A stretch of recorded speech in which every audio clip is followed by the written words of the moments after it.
10 mga pinakamalalaking maze garden. Ang maze garden ay isang espesyal na uri ng garden na may mga daanan na parang labyrinth na kadalasang gawa sa mga halamang bakod tulad ng yew o boxwood. Dinisenyo ito para sa libangan at pagsubok sa kakayahan ng mga bisita na makahanap ng tamang daan papunta sa gitna o palabas. Karaniwan itong matatagpuan sa malalaking ari-arian, palasyo o park at ginagamit din bilang bahagi ng kasaysayan o tradisyon sa ilang lugar. Kaya naman sa video na ito ay aalamin at pag-uusapan natin ng 10 mga malalaking maze gardens. Kaya naman simulan na natin.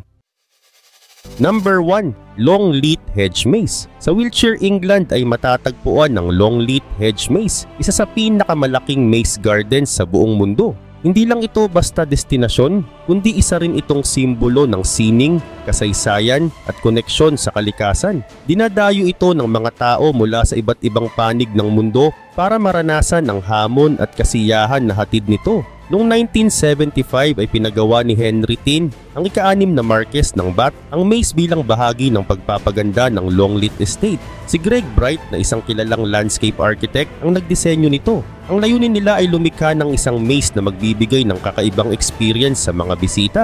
Gumamit sila ng 16,000 yew trees na maingat na itinanim at inanyuan para bumuo ng mga daanang liku-liko at mga dead ends. Ang maze ay may lawak na halos 1.5 hectares at may kabuuang haba ng daan na 2.7 kilometers. Gayun din, ang maze ay bahagi ng Longleat Estate na isang lugar na tanyag din dahil sa kanyang makasaysayang mansion na itinayo noong 16th century.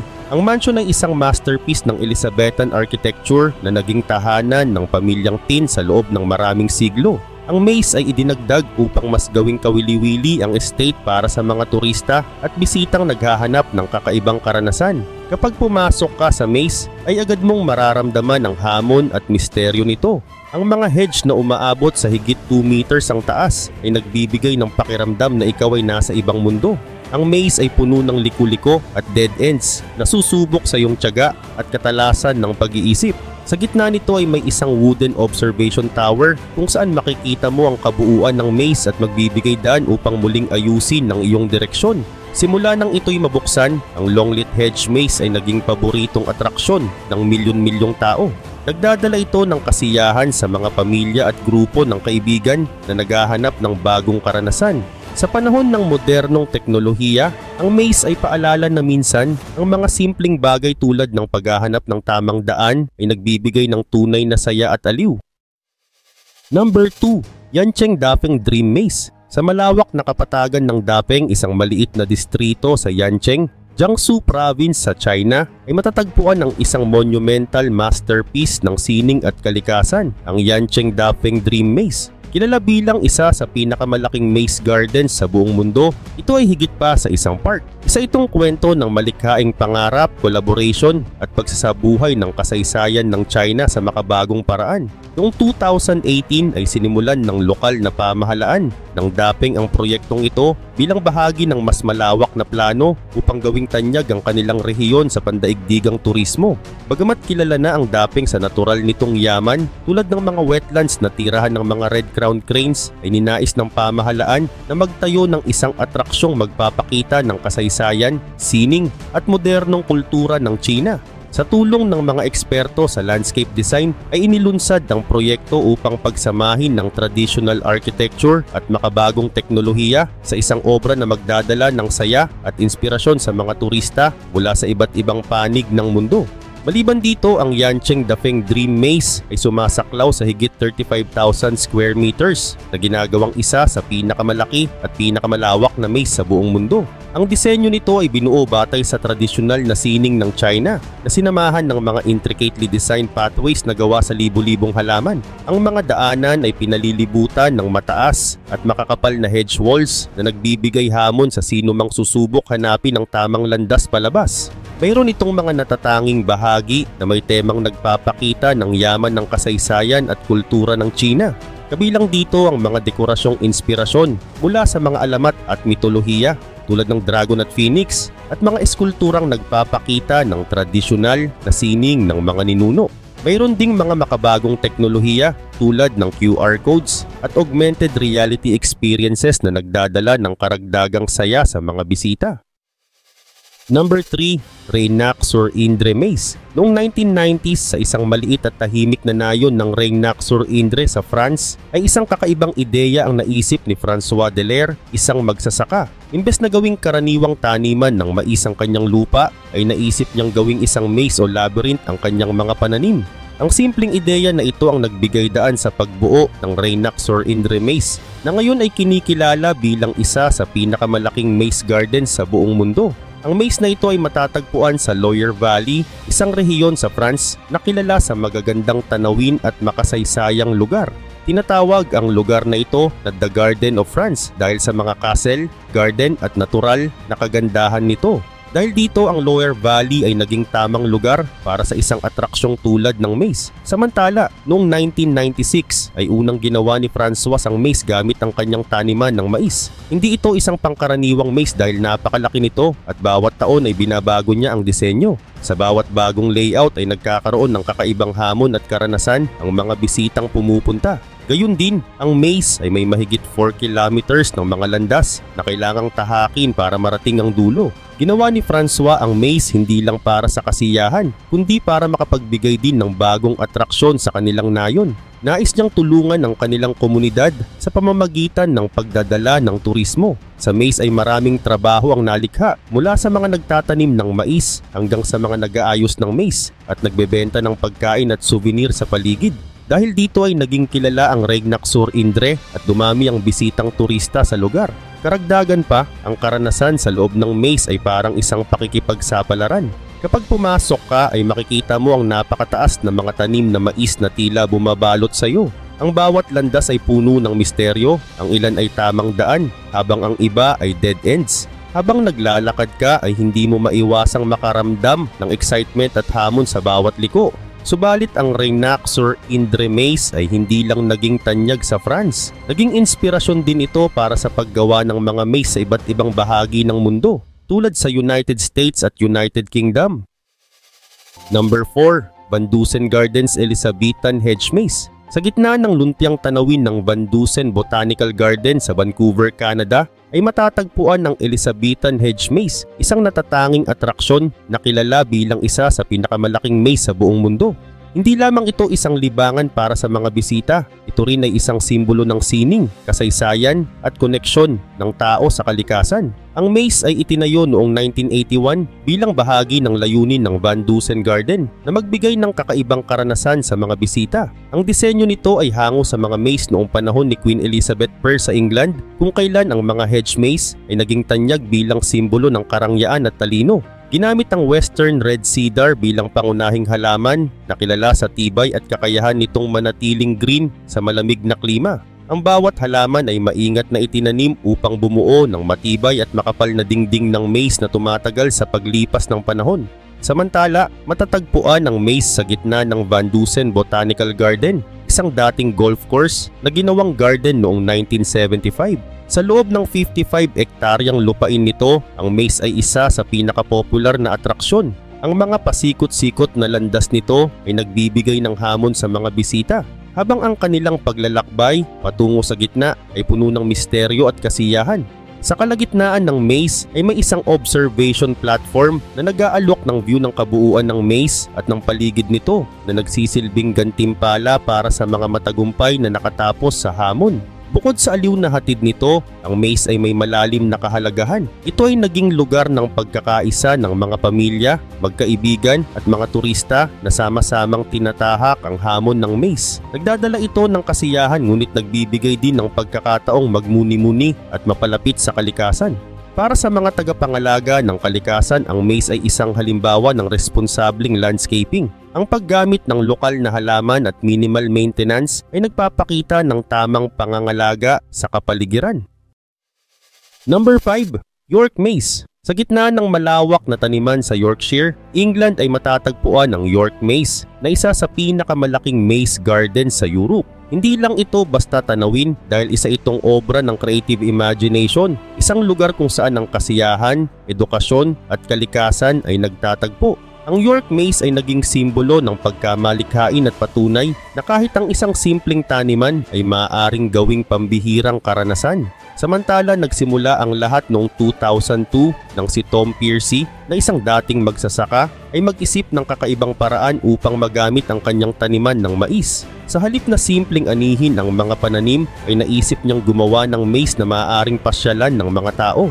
Sa unang taon pa lamang ay naging matagumpay na ang York Maze at patuloy na lumaki ang kasikatan nito. Hindi tulad ng karaniwang maze, nagbabago ang disenyo nito bawat taon. Tulad na lamang noong 2014, ang tema ng maze ay Star Wars, isang disenyo na nakaakit ng libu-libong tagahanga mula sa iba't ibang panig ng mundo. Dagdag pa rito, matatagpuan naman ang York Maze sa labas ng makasaysayang lungsod ng York. Ang lawak nito ay halos 15 hectares o kasing laki ng 10 football field. Sa loob ng maze ay makikita ang mga winding paths na nagdadala ng hamon at saya sa mga bisita. Ngunit hindi lang maze ang inaalok dito. Meron ding mga karagdagang atraksyon tulad ng Maze of Illusions kung saan makikita ang mga nakakatuwang visual tricks at ang Crowmania na isang water ride na puno ng tawa at surprises. Ngunit hindi lamang kasiyahan ng layunin ng York Maze. Gusto rin nitong magbigay ng kaalaman, lalo na sa kabataan. Sa mga aktibidad tulad ng Maze Mastermind ay natututo ang mga bisita tungkol sa proseso ng pagtatanim ng mais, mula sa paglaki nito hanggang sa kung paano ito nagiging mahalagang bahagi ng ating pagkain. Ang ganitong klaseng edukasyon ay nagbibigay daan upang maunawaan ng mga tao ang kahalagahan ng agrikultura at kalikasan. Gayun din ang York Maze ay naging mahalagang bahagi ng turismo sa Yorkshire. Libu-libong turista mula sa iba't ibang lugar ang pumupunta rito taon-taon. Nagdadala ito ng kita at trabaho sa local communities habang nagbibigay ng masasayang memories sa mga bisita. Number 6. Richardson Adventure Farm Maze. Sa malawak na bukirin ng Spring Grove, Illinois ay matatagpuan ang Richardson Adventure Farm Maze, ang pinakamalaking maze na gawa sa mais sa buong mundo. Ito ay hindi lamang lugar ng aliw at kasiyahan kundi isang espesyal na proyekto na nagdudulot ng kakaibang karanasan sa mga tao. Pero paano nga ba nagsimula ang sikat na maze na ito? Ang maze ay nagsimula sa idea ng pamilya Richardson na isang pamilyang matagal nang nag-aalaga ng taniman sa Illinois. Noong 2001 ay naisip nilang gawing mas kahanga-hanga ang kanilang maisan. Sa tulong ng kanilang kasipagan ay ginamit nila ang maisan para makabuo ng isang maze na magbibigay ng saya at adventure sa mga tao. Samantala, ang Richardson Maze ay may lawak na 28 acres at may 9 hanggang 10 miles ng mga daanan. Kada taon ay nagbabago ang disenyo ng maze batay sa napiling tema, pwedeng tungkol sa mga hayop, bayani o makasaysayang pangyayari. Gayun din naman ay gumagamit din ang pamilya ng makabagong technology tulad ng GPS-guided planting systems para siguraduhing maayos ang bawat disenyo. Nagsimula ang maze noong 2001 bilang simpleng taniman ng mais na may maze. Sa paglipas ng mga taon ay patuloy itong lumalaki at gumaganda, kaya ngayon ito ay isa sa pinakamalaking maze sa buong mundo. Layunin ng pamilya Richardson na gawing masaya ang kanilang taniman, hindi lang para sa kanila kundi para sa kanilang buong komunidad. Ang maze ay nagiging lugar din ng pagtitipon at bonding para sa pamilya at magkakaibigan. Bukod dito, ay natutulungan din nito ang mga tao na maunawaan ang kahalagahan ng agriculture sa ating buhay. Sa kabila nito, ang Richardson Maze ay hindi lamang nagbibigay ng saya kundi nagbibigay din ng trabaho para sa mga tao sa lugar. Bukod dito ay naging bahagi na ito ng tradisyon ng maraming pamilya na bumabalik taon-taon upang maranasan ang kakaibang kasiyahan. Number 7. The Labirinto della Masone. Ang Labirinto della Masone ay isang napakalaking maze na matatagpuan sa Fontanellato na isang bayan sa Reggio Emilia, Italy. Kilala ito bilang isa sa pinakamalalaking maze sa buong mundo at gawa ito sa kawayan. Ang taong nasa likod ng maze ay si Franco Maria Ricci, na isang sikat na publisher at art collector. Nagsimula ang idea ng maze noong 1977 nang makausap niya si Jorge Luis Borges, isang writer na madalas gumamit ng tema ng labirinto sa kanyang mga kwento. Para kay Ricci, ang labirinto ay sumisimbolo sa misteryo ng buhay at paghahanap ng tamang landas. Samantala, ang maze ay binuksan sa publiko noong 2015 matapos ang halos 3 dekada ng pagpaplano at paggawa. Sumasaklaw ito ng 8 ektarya ng lupa at binubuo ng 200,000 na mga kawayan na may iba't ibang laki. Ang maze ay may mahigit 3 kilometro ng paikot-ikot na pasilyo na pwedeng lakaran ng mga bisita. Sa gitna nito ay may malaking lugar na may mga gallery, library at space para sa iba't ibang exhibition. Hindi lamang ito isang lugar para makapagsaya, kundi pati na rin para matuto at ma-inspire mula sa sining at kultura. Kaugnay pa nito, pinili ang Fontanelato bilang location dahil ito ay tahimik at mayaman sa kasaysayan. Ang disenyo ng maze ay hango sa mga garden noong panahon ng Renaissance at Baroque pero may modern twist. Gusto ni Ritchie na lumikha ng lugar na magpapakita ng ganda ng kalikasan habang pinapaalala sa mga tao ang kahalagahan ng introspection at paghahanap sa sarili. Gayun din naman, ginawa ang maze bilang simbolo ng buhay. Ayon kay Ritchie, ang bawat curve at corner ng maze ay parang mga pagsubok sa buhay.